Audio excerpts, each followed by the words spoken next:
자, 오늘은 이제 부동산 등기법에 관한 내용을 확인을 하겠습니다. 이제 2차 과목 중에서 가장 일반적으로 어렵다라고 해서 양이 많아서 힘든 과목은 부동산 공법으로 평가를 하고요. 그 다음에 실질적으로 점수가 가장 많이 안 나오는 과목 중에 하나가 부동산 등기법이 되겠습니다. 그래서 우리가 이제 2차 과목 중에서 공시법 및 세법 중에서 공시법, 그 중에서 공시법은 부동산 등기법하고 공간정보법 두 개로 구분되는데 공간정보법 12문제, 등기법 12문제가 출제가 되게 됩니다. 자, 근데 공부하실 때 실질적으로 많은 수험생들이 이 등기법에 관한 부분은 12문제 중에서 서너 문제 맞추면 다행이다. 이 정도로 일반적으로 어렵게 받아들이게 됩니다. 자, 이유는 아무래도 절차법이라서 조금 이제 디테일한 부분들을 물어볼 수가 있겠고요. 또 하나 이제 문제가 되는 것 중에 하나가 이 등기법을 이해하시려면 물권법, 민법 내용이 좀 소화가 돼야지 이 내용을 이해를 하실 수가 있습니다. 그래서 자, 등기법 얘기를 하기에 앞서서 우리가 먼저 논의해야 될 것이 바로 민법에서의 물권 변동이라고 하는 것이 되겠습니다. 우리가 물권이라고 하는 것은 점유권하고 본권으로 구분을 할 수 있었고요. 이 본권 중에서 가장 대표적인 것이 뭐가 됐냐면 소유권이라고 하는 것. 소유권에 대한 제한 물권으로서 지상권, 지역권, 전세권 있었고요. 요치권, 저당권 등이 있습니다. 자, 이 중에서 등기랑 관련 없는 권리는 점유권이라고 하는 것과 유치권이라고 하는 것은 등기랑은 관련이 없다. 그럼 나머지는 기본적으로 등기가 돼야지 물권 변동의 효력이 발생한다 해서 이런 경우 있었죠. 자, 매매 계약을 체결합니다. 백날 매매 계약을 체결하고 매수인이 중도금 잔금을 지급했다라고 할지라도 만약에 자, 매도인이 매도인 명의에서 매수인 명의 등기가 이루어지지 않게 되면, 등기 명의가 바뀌지 않게 되면 소유권의 이전은 발생하지 않는다. 이렇게 소리를 잡아가야겠죠. 그리고 또 하나 이제 이슈 삼게 될 것 중에 하나가 또 뭐가 있을까요? 자, 지상권이라고 하는 거. 자, 법정 지상권도 있긴 하지만 일반적으로 지상권 설정 계약하고요. 지상권 설정 등기라고 하는 것이 이루어져야지 지상권이 성립하게 된다. 나머지 구도 똑같죠. 지역권 설정 계약하고 지역권 설정 등기라고 하는 것. 등기가 이루어져야지 지역권은 성립하게 된다. 전세권은 좀 달랐었죠. 자, 전세권이라고 하는 것은 전세권 설정 계약하고 전세 금액 교부, 그 다음 마지막 전세권 설정 등기라고 하는 것이 있어야지 전세권은 성립하게 된다. 마지막 저당권 설정 계약하고요. 저당권 설정 등기라고 하는 것이 있어야지 저당권은 성립하게 된다. 이게 이제 기본적인 흐름으로 볼 수 있겠습니다. 그래서 물권 변동이라고 하는 거, 소유권이 이전된다라든가 지상권이 성립된다라든가 또는 지역권, 또 전세권, 저당권들이 성립되기 위해서는 이때는 등기라고 하는 것이 필요하고요. 또 이제 또 나중에 논의하게 될 것이 지상권의 이전이라든가 전세권의 이전, 저당권의 이전 등을 한다라고 할 때도 결국은 이제 기존 지상권자, 전세권자, 저당권자에서 새로운 지상권자, 전세권자, 저당권자로 넘어가려면 등기라고 하는 것이 이루어져야지 바로 자, 지상권 이전의 효력, 전세권 이전의 효력, 자, 저당권 이전의 효력이 발생한다라고 하는 거. 그래서 결과적으로 이제 우리가 민법에서 이게 법률 행위에 따른 부동산 물권 변동은 등기해야지 효력이 발생한다. 이것과 관련한 부분이 하나가 있고요. 그 다음에 조금 이제 잡다한 얘기 중에 하나가 이런 게 있었죠.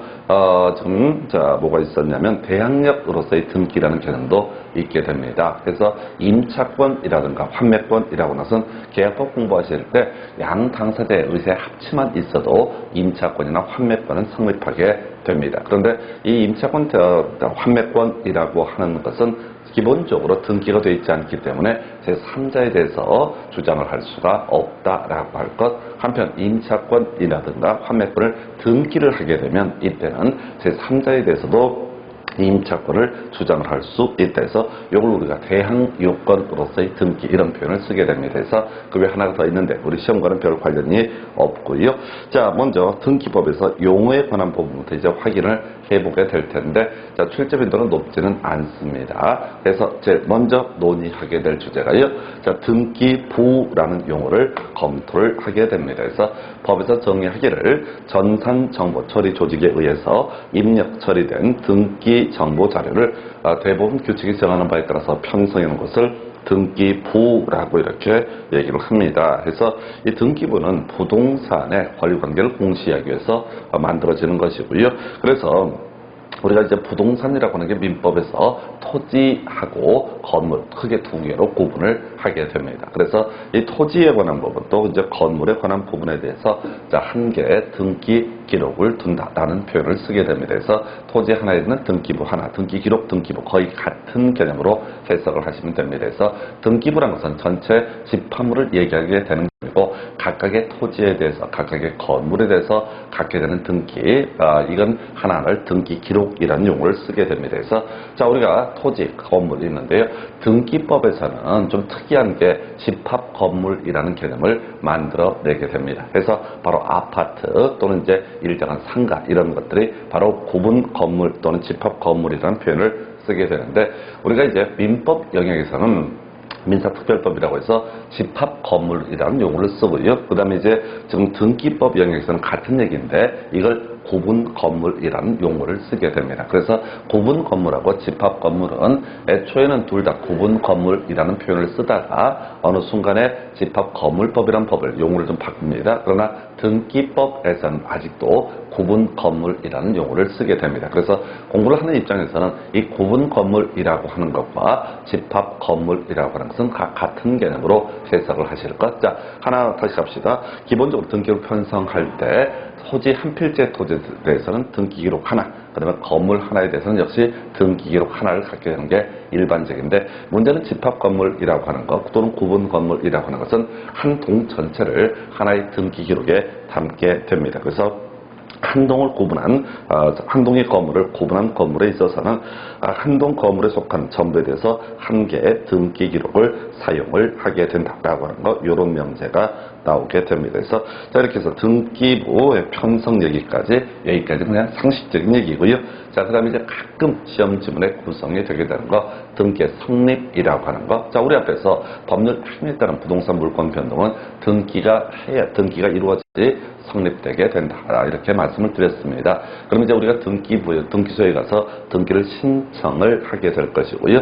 그걸 나중에 등기관이 신청에 따라서 각하사유 등이 없게 되면은 등기를 실행을 하게 됩니다. 등기부에 입력을 하게 됩니다. 이 과정 이렇게 표현을 합니다. 먼저 보니까 등기 신청은 등기 신청 정보가 전산 정보 처리 조직에 저장된 때 접수된 것으로 본다라고 해서 결국은 이제 우리가 등기 신청 서류를 등기소에 냈다라고 해서 그게 접수가 된 것이 아니라 바로 담당 공무원이 거기다가 이제 데이터를 입력을 하게 되면 컴퓨터에다 입력을 하게 되면 그때부터 접수한 것으로 본다. 저장된 때 접수한 것으로 본다. 저장이 된 때 접수한 것으로 보게 됩니다. 그리고 나서 나중에 등기관이 이런 일정한 등기법 절차 등에 따라서 등기를 실행을 하게 됩니다. 등기를 다 마치게 된다라고 하게 되면 그 등기는 접수한 때부터 효력이 발생되게 된다 해서 저장된 때 접수된 것으로 보고 나중에 등기가 실행되게 되면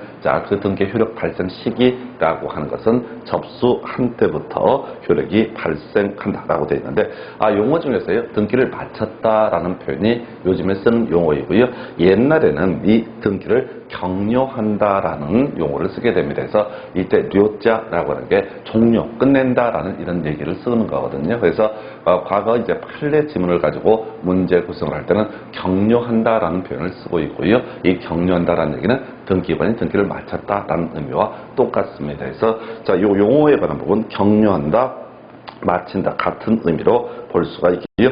한편 등기부 부본자료라는 용어가 있을 수가 있습니다. 거의 나올 일은 없는데요.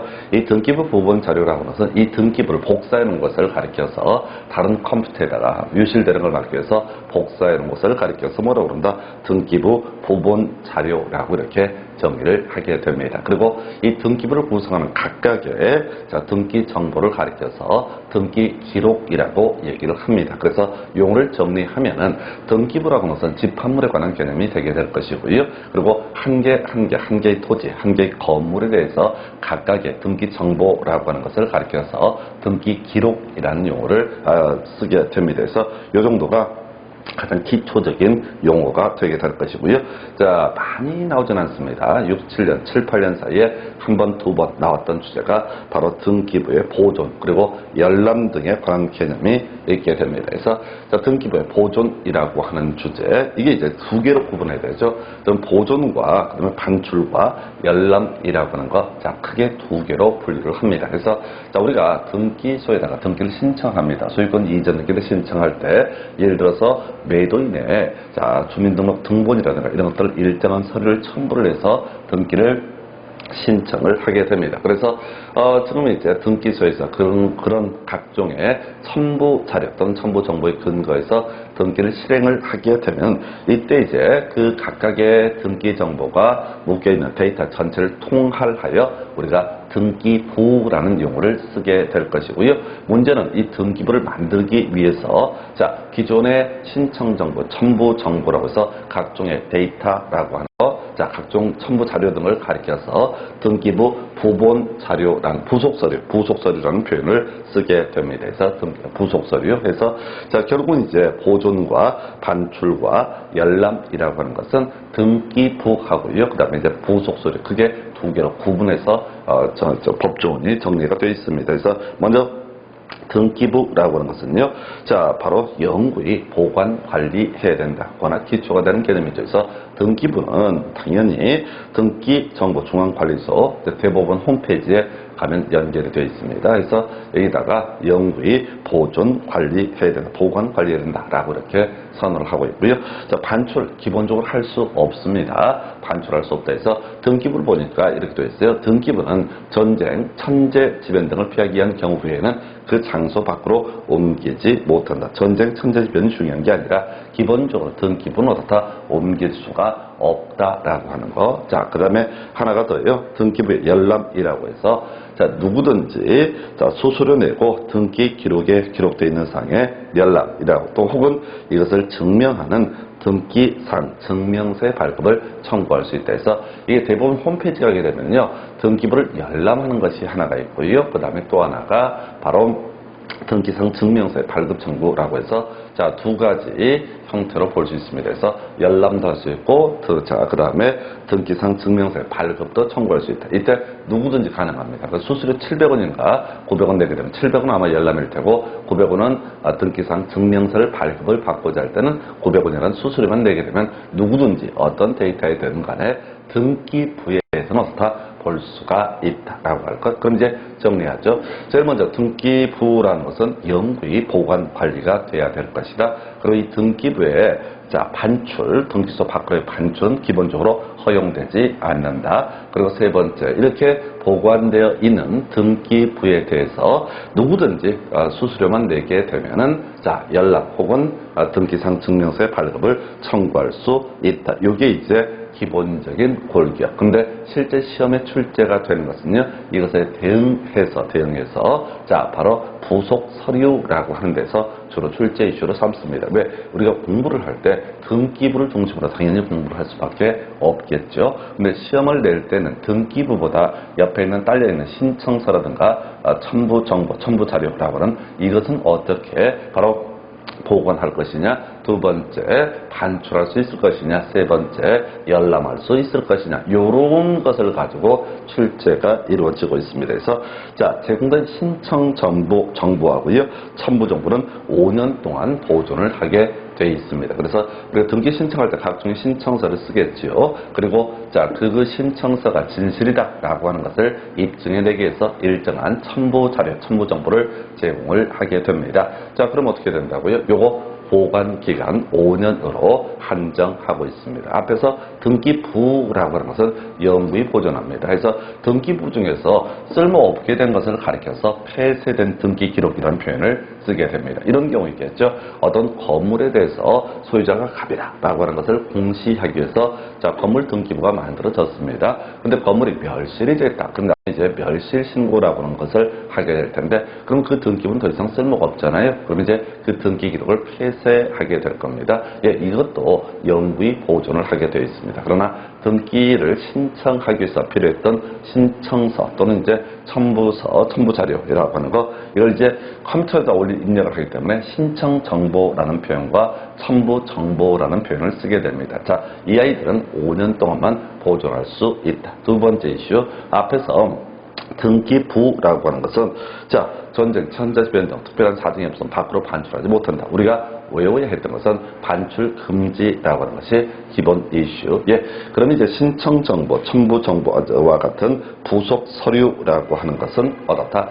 반출할 수 있습니다. 그래서 경우의 수가 세 가지가 있죠. 법원의 명령, 촉탁, 그리고 세 번째 영장 등이 있으면 등기소 밖으로 옮기는 것도 가능하다라고 해서, 자, 부속 서류는 자, 영장이라든가 명령, 촉탁 등이 있게 되면 등기소 밖으로 옮길 수가 있다라고 할 것. 마지막 쟁점이요.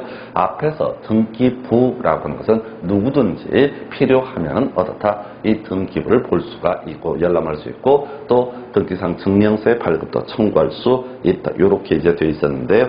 자, 부속 서류에 대해서는 누구든지 볼 수 없고요. 이해관계인의 한정해서 바로 이해관계 있는 부분만 열람을 청구할 수 있다. 당연히 복사는 되지 않고요. 자, 열람 청구도 이해관계 있는 부분만 가능하다. 그래서 정리하게 되면 출제 이슈는 부속 서류라는 개념이 되겠습니다. 자, 부속 서류, 신청서와 그다음에 첨부 정보 이런 것들 5년 동안 보존하고요.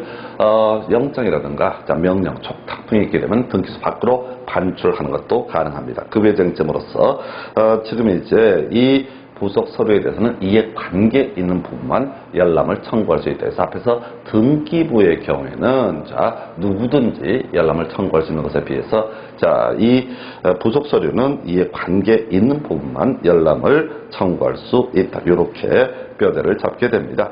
자, 그다음 이제 관할이라고 하는 주제를 살펴보게 되면 간단히 보고 버릴 건데요. 등기소라고 하는 것은 당연히 관할이라는 것이 정해져 있습니다. 그래서 예를 들어서 서울에 사시는 분이 제주도에 있는 땅을 사게 된다. 그럼 이제 그 토지 관할이라는 것은 제주도 등기소가 되겠죠. 거기 가서 처리를 해야 되는 거죠. 최소한 인터넷에서 전자신청 등이 허용이 된다 할지라도 그 관할 자체는 당연히 제주도 관할 등기소에서 업무를 처리하게 되어 있습니다. 그래서 내가 서울에 산다고 해서 서울에서 등기 신청을 한다거나 이런 것은 기본적으로 허용되지 않는다. 이걸 우리가 관할이라는 개념이 되게 됩니다. 우리가 이제 소송 이런 것도 마찬가지죠. 법원에 관한 부분은 항상 관할이라는 개념이 있습니다. 그래서 민사소송, 손해배상 청구 소송을 제기한다 라든가 뭐 이혼소송 등을 제기한다 등등등 아무 법원에 가서 할 수 있는 것이 아니라 소위 관할이라는 개념이 있게 될 것이고 등기소, 등기 관련한 내용들도 당연히 관할이라는 개념이 있게 됩니다. 그래서 이 등기 사무라고 하는 것은 그 부동산의 소재지를 관할하는 등기소에서 담당을 하게 될 것인데 좀 특선종이 있죠. 대법원장은 어느 등기소의 관할에 속하는 사무를 다른 등기소에 위임케 할 수 있다. 별 큰 의미는 없는데 전에 한번 출제가 됐던 지문이 되겠습니다. 그래서 이 정도가 등기부 관련 용어, 기초적인 용어 보셨고요. 다시요. 자, 하나하나 토지나 건물에 대한 하나하나의 권리관계 공시라고 하는 것은 하나하나의 데이터를 가리켜서 등기 기록이라는 용어를 쓰게 될 것이고 그걸 뭉뚱그려서 부를 때 뭐라고 한다? 등기부라는 용어를 쓰게 된다. 이 등기부를 복사를 해서 따로 보관하는 것을 보본 자료라고 이렇게 등기부 보본 자료라는 용어를 쓰기로 했었고요. 그리고 이미 본 것처럼 개별적인 데이터 하나하나를 우리가 등기 기록이라고 정의를 합니다. 자, 그래서 등기부 보존, 자, 영구 보존했었고요. 그 다음에 반출할 수 없었고요. 그 다음에 열람 또는 등기상 증명서의 발급은 누구나 할 수가 있었다. 이에서 비해서 출제 이슈, 자, 바로 부속 서류라고 하는 것에 보존연 5년, 그 다음에 영장, 그 다음에 명령, 촉탁 등이 있으면 밖으로 반출할 수 있었고요. 이에 관계 있는 부분에 한해서 열람 등을 할 수가 있다. 이 정도까지 개념을 보셨습니다. 그래서 자, 이렇게 해서 등기부 관련 용어에 관한 주제 확인을 해보셨고요. 그 다음에 이제 검토하게 될 것이 등기 기록. 자, 이 부분은 실제 시험용이라기보다는 뒤에서 중간에 나오게 될 내용들을 확인을 하는 그런 과정이라고 보시면 좋겠습니다. 그래서 자, 우리가 등기 기록이라고 하는 거, 자, 앞에서 이미 설명을 드렸었죠. 우리가 자, 부동산이라고 하는 게 토지라고 하는 것이 있었고요. 건물이라고 하는 게 있었고, 등기법에서 따로 이제 취급하게 되는 게 집합 건물 또는 구분 건물이라고 하는 개념이 있었습니다. 그래서 앞에서 이제 그런 얘기를 하죠. 우리 공법할 때 건물에 대해서는 건물의 사실관계를 공시하기 위해서 건축물 대장이라는 개념이 하나가 있게 될 것이고요. 이에 비해서 또 뭐가 있냐면 공간정보법을 통해서 보겠지만은 토지에 관한 사실관계를 공시하기 위해서 뭐가 있었죠?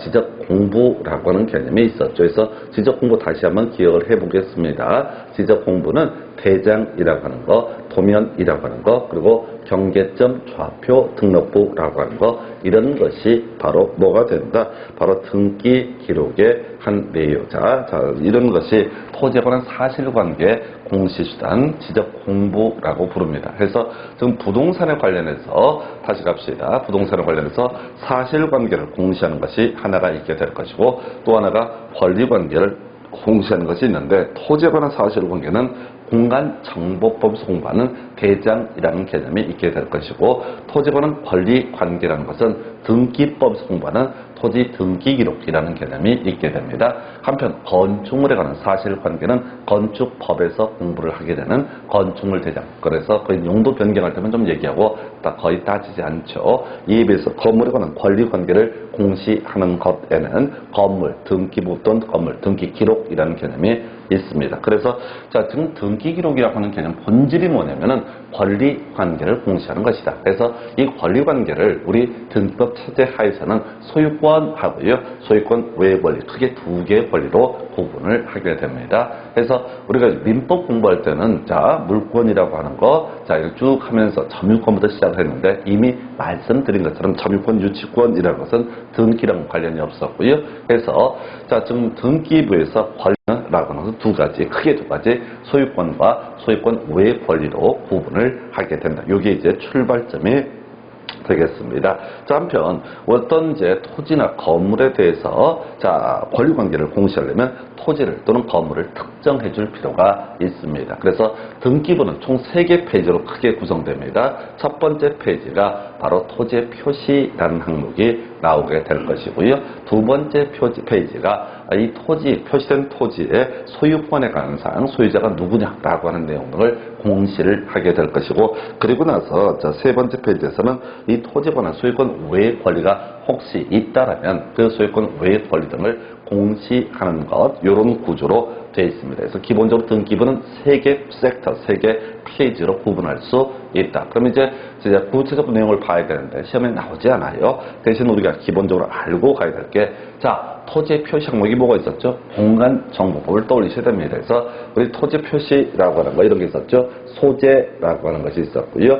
지번이라고 하는 거, 지목이라고 하는 거, 면적이라고 하는 거, 그 다음에 경계 또는 좌표 이렇게 가는데, 이 경계나 좌표는 자, 도면 또는 경계점, 좌표 등록부라고 하는 것을 통해서 공시할 수 있는 그런 구조였었고요. 그래서 자, 경계 좌표는 등기부랑 관련이 없습니다. 그럼 정리하면은 토지 표시 항목이 다시 소재, 지번, 지목, 면적, 경계 또는 좌표 이렇게 갈 텐데, 이 중에서 등기부의 자, 첫 페이지, 소위 표제부라고 하는 것에 표시가 되는 것은 토지 관련해서는 소재, 지번, 지목, 면적까지 공시가 이루어지게 됩니다. 그래서 자, 먼저 등기부의 토지 등기 기록의 구성 형식을 보게 되면 기본 구조가 먼저 표제부라고 해서 토지의 표시라는 항목이 있게 됩니다. 그래서 그 내용을 보면 뭐 표시번호라는 것도 있을 테고요, 접수 자 있을 테고, 자, 이슈가 되는 것은 소재, 지번, 그다음에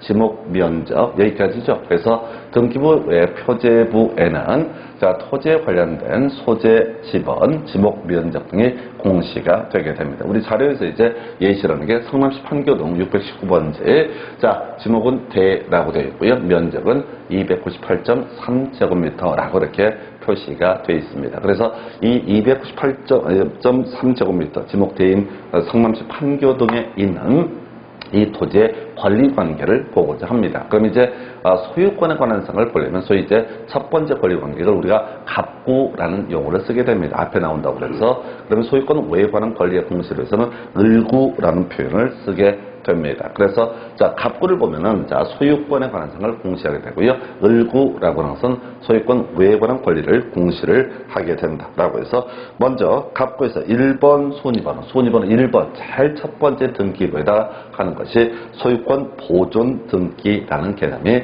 있게 됩니다. 그래서 자 지금요 새롭게 토지를 만들었습니다. 도시개발 사업을 해서 새롭게 토지 분할을 해서 새롭게 땅을 만들었다든가 또는 공유 수면을 매립해서 새롭게 땅을 만들게 됩니다. 그럼 우리가 공간정보법에서는 거기서는 어떤 표현 썼냐면 신규 등록이라는 표현을 썼었고요. 그리고 신규 등록이 있을 때는 공간정보법에 따르게 되면 자 지적소관청에서 등기를 촉탁하는 게 아니라 그 소유자가 자 소유권 보존 등기를 신청한다라고 이렇게 설명을 드렸습니다. 그래서 제일 첫 번째 갑구에 보니까 자 소유권 보존이라고 해서 뭐 접수할 때는 중요한 거 아니고요.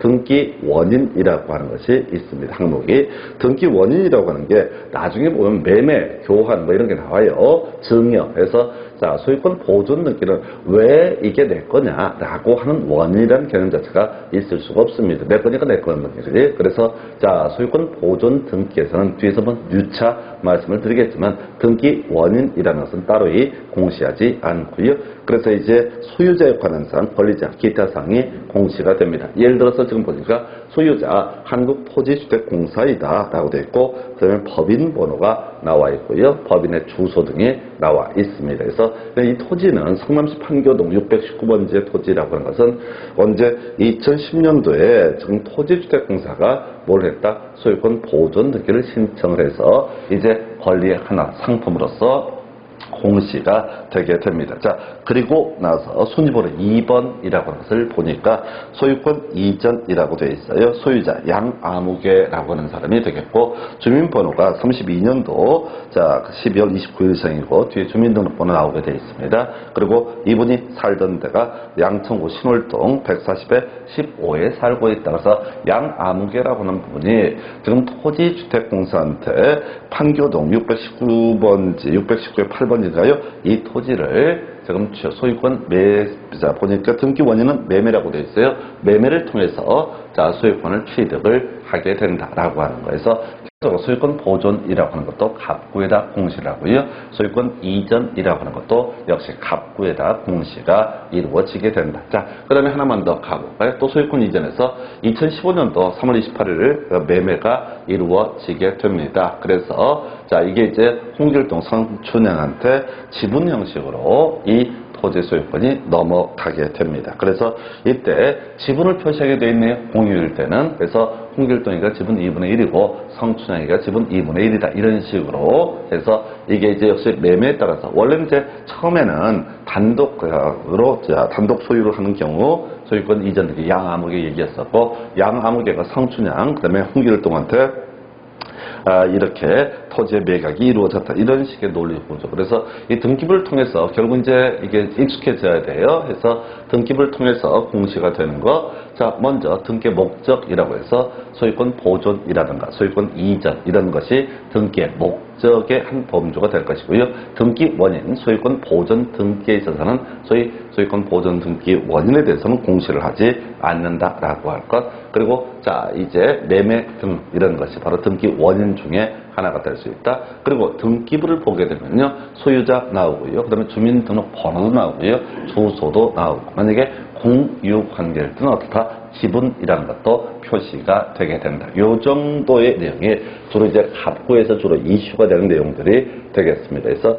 제가 등기 기록을 이 관련한 부분들을 가지고 주로 이제 우리 눈에 시험용으로 이슈가 되는 것들 몇 개를 사안을 만들어 봤고요. 그 다음에 이제 지금 등기부에서 세 번째 페이지가 되는 을구라고 하는 것이 있게 됩니다. 바로 소유권 외에 관한 권리의 공시라고 이렇게 봐야겠고요. 자, 손익번호 1번 보니까요. 자, 등기 목적, 저당권의 설정이라고 되어 있습니다. 등기 원인을 보니까 설정 계약이라고 되어 있어요. 그래서 저당권 설정 계약을 체결한 다음에 이 채권자가 누가 되죠? 자, 지금 채권자가 여러분 자료에는 홍길동이라고 되어 있는데 이 홍길동이라고 하는 사람이 다시 채무자 홍길동이 되게 될 테고 채무자가 홍길동이 되게 될 테고 지금 하나은행이라고 하는 데서 돈을 대출해 준 사안입니다. 그래서 자, 원래 이제 자료 보시면 자세히 나와 있어요. 그래서 지금 이제 저당권 설정 2014년 4월 27일 날 설정 계약을 체결하고 좀 이따가 저당권 설정 등기를 신청한 사안이 되겠습니다. 공간이 좁아서 제가 채권자에 관한 부분 표시를 좀 못 해놨는데 하여튼 이렇게 돼 있고요. 자, 근데 이제 순위번호 보니까 앞에서는 1번, 2번, 3번 이렇게 돼 있는 데 비해서 지금 이 순위번호가 1-1이라고 되어 있습니다. 이걸 나중에 부기등기라는 표현을 씁니다. 그냥 독자적인 순위번호 1번, 2번, 3번을 갖는 경우를 가리켜서 뭐라 부르냐면 이걸 독립된 순위번호를 갖는 경우를 주등기라는 표현을 쓰게 될 테고 1-1 이런 식으로 표현하는 것을 부기등기라고 표시를 합니다. 그래서 자, 우리가 등기부에다 표시하는 방법이라고 하는 게 주등기가 있고요. 부기등기라는 개념이 있게 되는데 그 뒤에서 자세히 무조건 1년에 한 문제 거의 출제가 되는 게 주등기, 부기등기 문제가 되겠습니다. 27회, 28회 연속 출제가 됐었고 29회 때는 출제가 되지 않은 것이 부기등기라는 개념이 되겠습니다. 그래서 자, 보게 되면 자, 저당권 이전이라고 하는 것이 나와 있죠. 그래서 앞에서 우리 소유권 이전은요 주등기 이렇게 되어 있었어요. 그냥 1번 다음에 2번 쫙 나왔고 2번 다음에 3번 이렇게 갔는데 저당권 이전이라고 하는 것은 지금 1-1 이런 식으로 해서 부기등기 형식을 취하게 됩니다. 그래서 하나은행이라고 하는 데서 지금 외환은행과 합병을 하면서 통합 하나은행이 되거든요. 그래서 자동으로 자, 부기등기 즉 과거에 하나은행이 갖고 있던 채권이라고 하는 저당권, 피담보 채권을 통합 하나은행이 인수하는 형태가 되게 됩니다. 그래서 소위 저당권의 이전 등기라고 하는 것이 있게 된다 해서 사연 보니까 회사의 합병이라는 표현 써 있죠. 그래서 이런 얘기를 하는 겁니다. 그래서 지금 간단하게 이제 토지 등기 기록의 유형을 봤는데 다시 기본 보셔야 돼. 이런 것들은 시험에 나오지도 않아요. 근데 우리가 등기법 이런 것들을 보실 때 기초적인 부분에 이게 용어가 정리가 되어 있지 않게 되면 뒤에 이런저런 얘기 자체를 다 놓치게 됩니다. 그래서 다시 갑시다. 자, 등기부는 기본적으로 권리를 공시하기 위한 그런 수단이 되게 된다. 그래서 권리라고 하는 게 소유권과 소유권 외의 권리, 그게 두 개로 구분할 수 있다. 소유권에 관한 권리를 공시하는 영역은 소위 갑구라고 이렇게 부르게 될 것이고 소유권 외에 관한 권리를 공시하는 영역은 을구라는 용어를 쓰게 된다. 자, 한편 자, 갑구, 을구가 권리의 공시라고 했을 때 문제는 이 권리의 공시와 관련해서 뭐가 문제가 될 수 있다? 객체가 문제가 될 수 있다. 이 객체, 자, 이 권리의 객체가 되는 게 뭐냐? 바로 표제부에서 표시한다. 우리가 지금 공부하고 있는 것은 토지의 등기 기록이기 때문에 토지 사실관계, 소재 지번, 지목 면적까지 이런 것이 바로 표제부의 공시가 되게 된다. 그리고 잡다한 내용들 앞으로 쭉 공부하시면서 반복하게 볼 텐데 이 소유권 보존 등기를 할 때는요 등기 원인이라는 것을 따로 표시하지 않는다라고 할 것. 한편 소유권 이전 등기 보니까 2번, 3번 해서 독자적인 순위번호를 갖게 됩니다. 이걸 우리가 주 등기 형식이다. 바로 비교해서 저당권의 이전이라고 하는 것은 소위 부기 등기 형식으로 처리를 한다 해서 좀 이따 자세한 내용 설명드리도록 하겠습니다. 그래서 자, 일단은 등기 목적하고 등기 원인 용어를 비교하면 소유권 보존, 소유권 이전 또는 저당권의 설정 이런 것을 우리가 등기의 목적이라고 부르게 될 것이고요. 자, 이 저당권의 설정을 하고 소유권을 이전할 때 원인이 왜 저당권 설정을 왜 소유권을 이전하느냐, 매매라든가 또는 설정 계약 이런 것을 가리켜서 등기의 원인이라는 표현을 쓰게 됩니다. 그래서 하여튼 뭐 이 정도가 바로 토지 등기 기록의 한 유형에서 성남시 판교동 619-8의 8번지 토지에 관한 등기 기록 한 분석을 해봤습니다. 자, 그럼 이제 건물에 관한 등기 기록이라고 하는 거, 이건 뭐 더 논의할 실익이 거의 없는데 일단 구조는 똑같아요. 자, 우리가 부동산은 토지라는 것이 있었고 건물이라고 하는 것이 있었죠. 그래서 건물의 등기 기록의 자 모양새를 보도록 하겠습니다. 자, 구조 똑같습니다. 먼저 표제부라고 하는 것이 있게 될 것이고요. 두 번째 갑구라고 하는 것이 있겠고, 그 다음에 을구라고 하는 것이 있게 됩니다. 그래서 자, 이 건물의 표시라고 하는 항목을 보게 되면은 먼저 이 건물의 소재 지번, 자, 그 다음에 또 건물이 여러 동인 경우 있거든요. 그때는 건물의 번호라는 것을 공시를 하게 됩니다.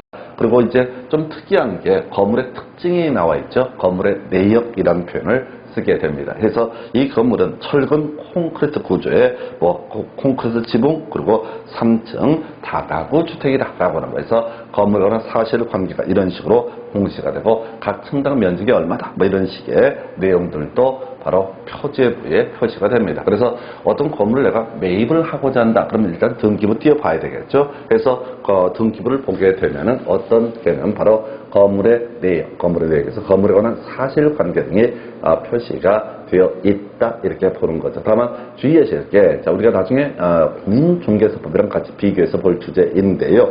지금 등기부에 표시된 이 표제부에 표시된 이 내용하고 나중에 건축물 대장의 내용이 만약에 다르다. 동일한 시점에 띄워봤는데 얘는 3층이라고 되어 있고 예를 들어서 건축물 대장은 4층으로 되어 있다라고 한다면 당연히 그때는 건축물 대장을 중심으로 검토해야 됩니다. 물론 현실에서는 쉽지가 않을 텐데 두 개가 달라버리면 그래서 항상 우리가 대장과 등기라고 하는 것이 있다고 했을 때 사실관계는 뭘 중심으로 검토해야 된다? 대장을 중심으로 검토하고 그다음에 권리관계라고 해서 뭘 중심으로? 등기부를 중심으로 검토한다. 이게 왜 그런 거 아니에요?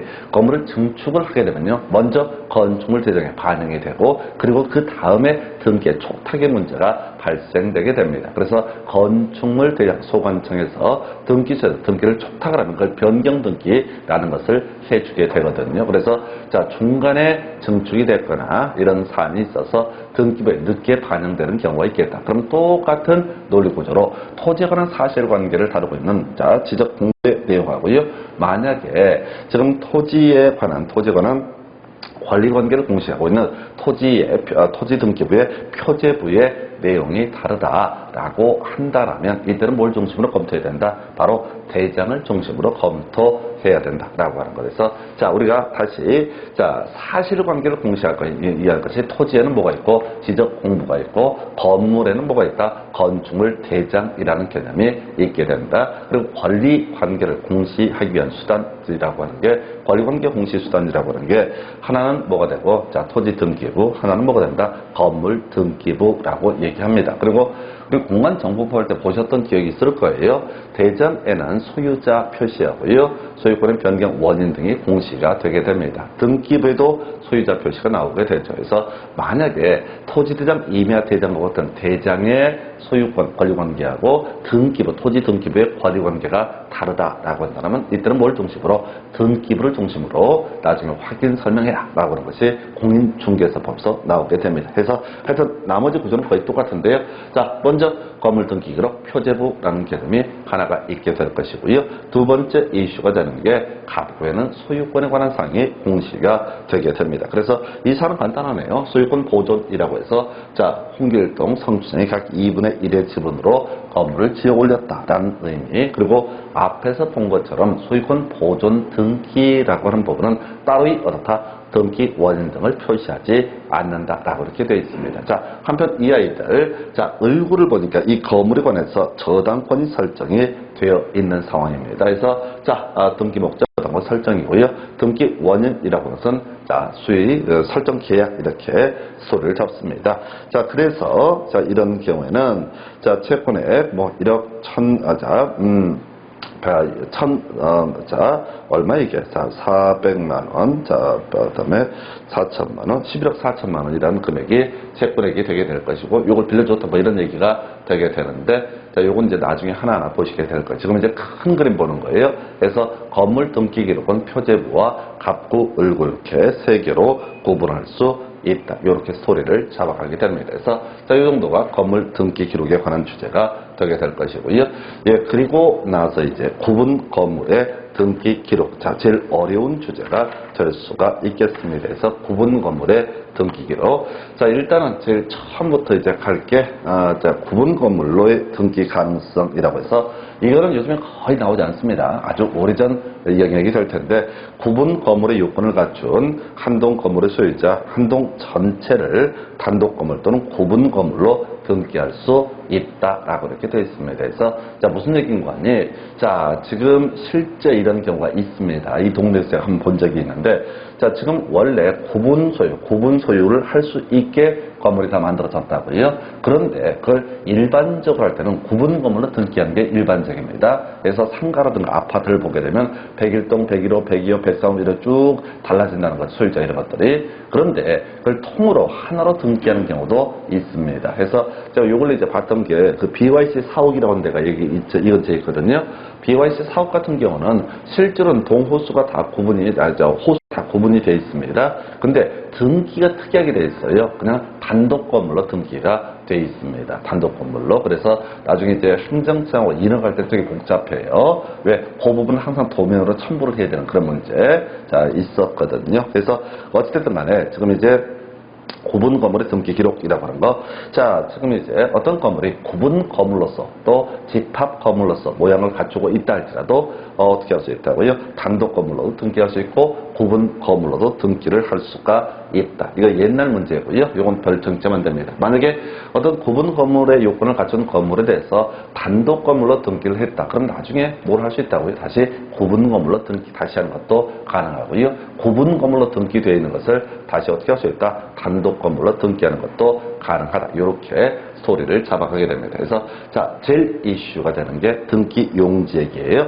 자, 가장 쉬우면서 가장 실수하기 좋은 게 이 파트가 되겠습니다. 그래서 앞에서 우리가 공부할 때 토지 등기 기록이라고 하는 거, 그리고 자, 건물의 등기 기록이라고 하는 개념이 있는데, 지금 세 번째 영역에서 구분 건물의 등기 기록. 그래서 앞에서 토지의 등기 기록은 3개 페이지 표제부와 갑구와 늘구 이렇게 3개로 구분을 할 수 있었죠. 자, 그러면 건물의 등기 기록도 표제부와 갑구와 늘구 총 3개 페이지로 구분이 되어 있었습니다. 예, 그런데 얘는 독특해요. 총 4개 페이지가 되게 됩니다. 그래서 자, 예를 들어서 지금 이제 어떤 아파트, 이 편의성 아파트 101동 101호라고 하는 것에 등기부를 띄워보게 되면 그냥 101동 101호라고 하는 거, 자, 해서 표제부, 101호 표제부, 그 다음에 자, 101호의 소유권에 관한 사항, 101호의 소유권 외에 관한 권리사항, 요게 공시가 되는 건 당연하고, 근데 그 앞에 101동이라는 것도 표시를 해주게 됩니다. 그래서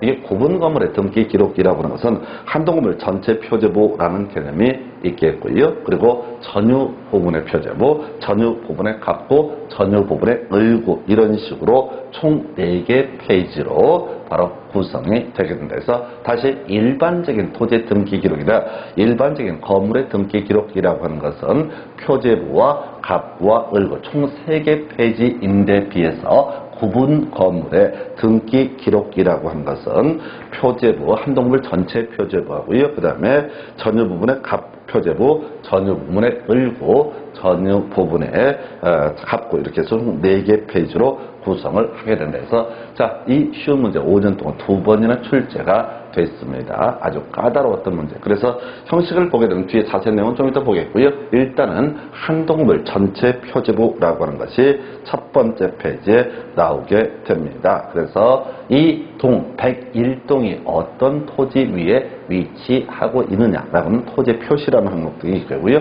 그러면 이제 이 101동이라는 건물의 명칭 이런 것들, 또 101동이 몇 층짜리냐라고 하는 건물의 내역 이런 것들이 한동 건물 전체 표지부의 상단 위쪽에 배치되게 됩니다. 그리고 대지권의 목적인 토지 표시에서 자, 우리 대지권이라고 하는 것은 대지 사용권의 줄임말로 보시면 됩니다. 101동이라는 건물이 존재하기 위해서는 예를 들어서 101동이라는 건물을 만들기 위해서는 그 토지권은 소유권을 취득하는 것도 하나의 방법이 되고요. 두 번째 지상권이나 전세권, 임차권을 취득하더라도 역시 여기다가 건물을 지어 올릴 수 있습니다. 그래서 대지권의 목적인 토지 표시 이제 멘붕이 오기 시작합니다. 그래서 이게 되게 까다롭게 시작해요. 자, 근데 요건 이제 일단 유보해 두시고 내용 보지 마시고 일단은 처음이니까 다시 구분 건물의 등기 기록은 한동 건물 전체 표제부라고 하는 거, 그리고 전유 부분의 표제부와 전유 부분의 갑구와 전유 부분의 을구라고 하는 것으로 구성이 되게 된다. 그래서 일단 이게 좀 이따 자세히 보시게 되겠고요. 그 다음에 오히려 좀 독특한 거 볼까요? 규약상 공용 부분이라는 개념이 있게 됩니다. 그래서 규약상 공용 부분. 자, 우리가 아파트를 지어 올린다 하십시다. 그럼 이제 관리사무소라고 보통 불리는 부분이 있을 겁니다. 경로당이라는 부분이 있을 겁니다. 자, 각각의 구분 소유자가 단독 소유하는 게 아니라 같이 공용을 하고 있는 것이죠. 그래서 이걸 우리가 공용 부분이라 부른다. 공용 부분은요, 소위 당연 공용 부분이라는 개념이 있고 규약상 공용 부분이 있습니다. 그래서 복도 같은 경우는 당연 공용 부분으로 해석을 하게 됩니다. 그래서 이 구분 소유권을 주거니 받거니 매매 등이 이루어지게 되면 당연 공용 부분 당연히 사용할 수 있는 권리 등 따라가게 된다. 이렇게 갈 텐데 규약상 공용 부분 좀 독특합니다. 그래서 경로당이라고 하는 거, 이 규약상 공용 부분에 대해서는 우리 등기라는 입장에서만 생각하면 첫 번째 표제부 나와야겠죠. 두 번째 갑구라고 소유권에 관한 사항이 나올 수가 있습니다. 그러면 을구가 나올 수 있겠죠. 근데 을구는 거의 뭐 현실적으로 문제가 안 될 테고, 그럼 갑구를 그 아파트 소유자 전체 공유로 표시를 할 거냐라고 했을 때 그냥 등기의 편의를 소유자가 계속 바뀌지 않습니까? 그랬을 때 매일 한 사람 이사 갈 때마다 그 경로당의 소유자에 관한 사항을 다 바꿔줄 수는 없다는 얘기죠. 그래서 지금 이제 규약상 공용 부분이라고 하는 것은 표제부만 두고 표제부에다가 이 경로당은 이 아파트 단지 주민들이 공용으로 쓰게 된다. 이런 취지, 공용 취지의 등기를 하게 된다 해서 지금 좀 어렵게 갔는데 규약상 공용 부분 이런 개념까지 보셨고요. 일단은 이 부분은 좀 비우고 가셔야 되는데 한번 나왔어요. 한번 나왔는데 좀 어렵게 나왔습니다. 그래서 일단 디테일한 부분은 좀 이따 논의를 하게 될 테고 일단 전체 등기 기록 한번 보고 나서 말씀을 드릴게요.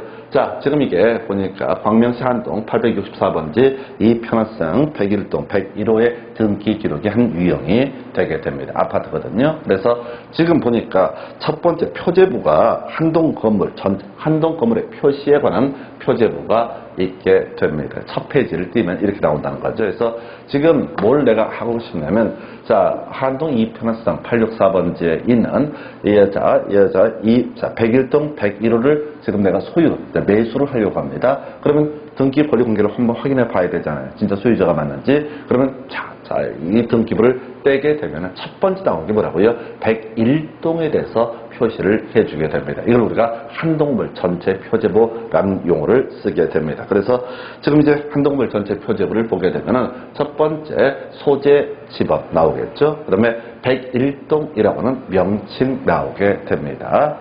101동이라는 명칭이 나오게 되고요. 그다음에 건물 내역. 우리가 아까 건물 등기 기록은 특이하게도 항상 뭐가 들어갔어요? 건물의 내역. 이게 몇 층이다. 구조가 어떻다. 또 이 건물의 종류가 무엇이다. 이런 내용들이 바로 건물의 내역이 공시가 되게 됩니다. 그래서 보니까 정비사업 시행으로 인해서 등기라고 이렇게 등기 원인을 표시하고 있습니다. 그래서 이 얘기는 취지는 뭐냐면 이 한동 864번지 이 편화성 아파트 101동 101호를 지금 내가 등기부를 띄워보게 되면 이 101동이라고 하는 것이 정비사업 때문에 지금 새롭게 소유권 보존 등기가 되었다. 이런 취지로 해석을 할 수가 있습니다.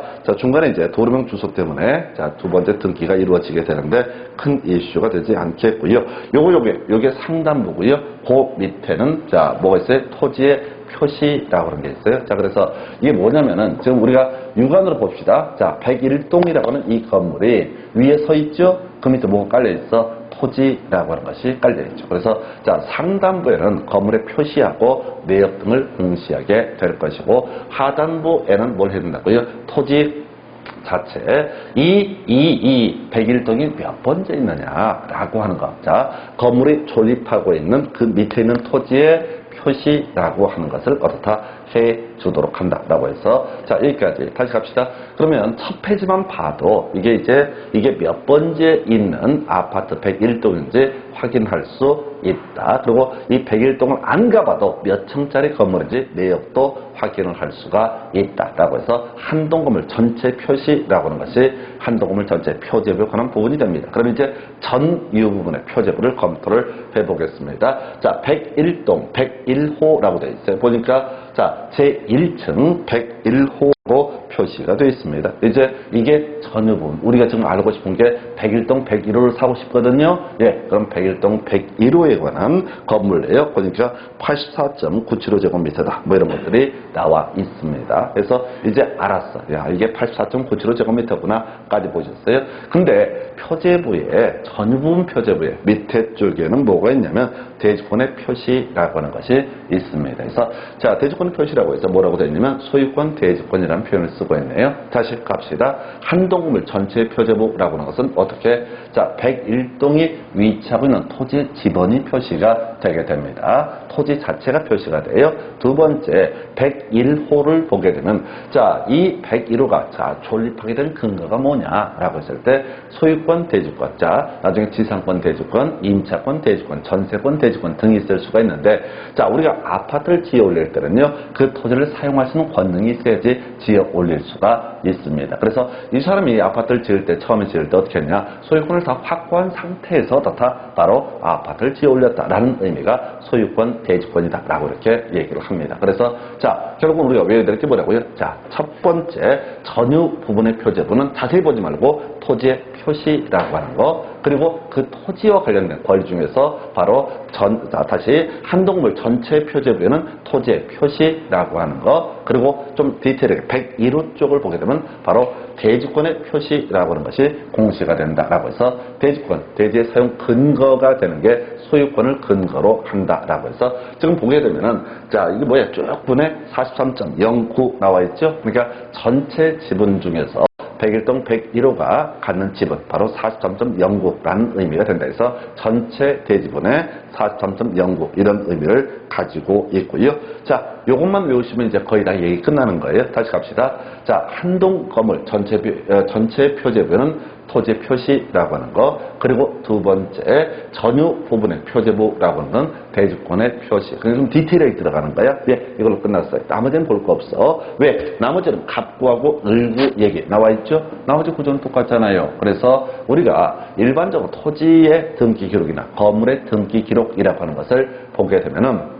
토지의 등기 기록과 건물의 등기 기록이라는 걸 보게 되면 표제부와 갑구와 을구로 구분하게 된다. 근데 구분 건물의 등기 기록은 한 동 건물 전체의 표제부라는 것이 있었고 전유 부분의 표제부, 나머지 갑구, 을구는 똑같은 권리 관계입니다. 그래서 갑구는 소유권에 관한 권리를 공시하기 위한 것이고 을구라고 하는 것은 소유권 외에 관한 권리를 공시하기 위한 것이다. 뒤쪽은 볼 필요 없어요. 그럼 우리가 외워야 될 게 뭐냐라고 했을 때 한 동 건물 전체의 표제부에는 뭐가 들어간다? 토지의 표시라는 항목이 들어간다. 하단부에. 그리고 전유 부분의 표제 101호에 관한 표제부에는 대지권의 표시라고 하는 것이 표시가 되게 된다 해서 이것만 외우시면 돼. 나머지는 앞에서 토지, 건물의 등기 기록과 똑같이 취급하니까 따로 논할 필요가 없습니다. 그래서 두 가지로 정리할 수 있네요. 자, 정리하게 되면 이런 식입니다. 자, 구분 건물의 등기 기록이라고 하는 거, 자, 이슈가 됐던 거 총 4개 페이지다. 한 동 건물 전체 표제부라고 하는 것이 있었고요.